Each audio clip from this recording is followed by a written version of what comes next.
pondasinya untuk mencapai spiritual atau membangun spiritual itu dari dalam dulu. Kalau masalah eksternal itu anggap aja bonus, ya gitu kan. Bukan istilahnya, bukan hal yang terpenting gitu. Yang terpenting adalah pembangunan diri.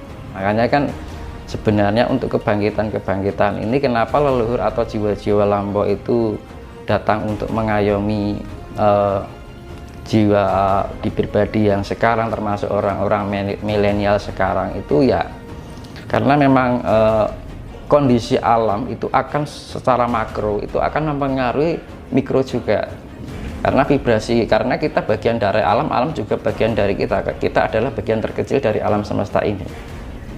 Nah, otomatis bagian terbesar dari alam ini jika ada refleksitas untuk perbaikan diri, otomatis penghuninya akan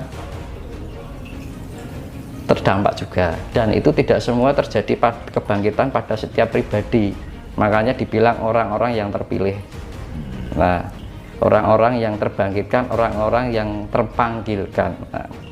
Nah, sebenarnya ada banyak keluhan orang yang terpanggilkan itu harus mengalami ini, dan itu pasti nanti akan dibentur dengan berbagai ujian kehidupan, entah itu masalah keuangan, masalah percintaan, masalah keluarga, masalah kerjaan yang membentur kehidupannya, ya, yang pada dasarnya itu bagian dari gemblengan. Nah, mereka tidak orang-orang yang terbangkitkan itu tidak disadari kalau mereka mendapat gemblengan, tapi menganggapnya itu suatu, kenapa ya ini begitu, saya harus menderita ini, harus mengalami ini, harus mengalami itu. Ya, kita penyikapannya lebih berusaha untuk menikmati aja. Mungkin dengan cara ini Tuhan memberikan suatu pembelajaran untuk menjadi pribadi yang untuk dapat meningkatkan tingkat level kepribadian. Makanya saya kembalikan untuk bagi orang yang terbangkitkan, nanti jangan hiraukan hal yang eksternal dulu, kita temukan secara internal dulu. Kalau kita internalnya terbangun, nanti kita bisa terarah dengan sendirinya.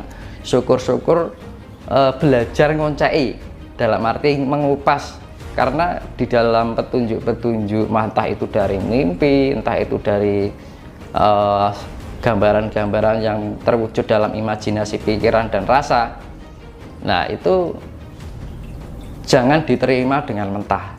Jadi pendalaman diri, berusaha memahami apa maksudnya. Jadi kalau kita lahnya itu ibaratnya mengasah diri, Mas. Jadi kalau kita semakin mengasah, kan ibarat lading itu ya, pisau itu semakin tajam.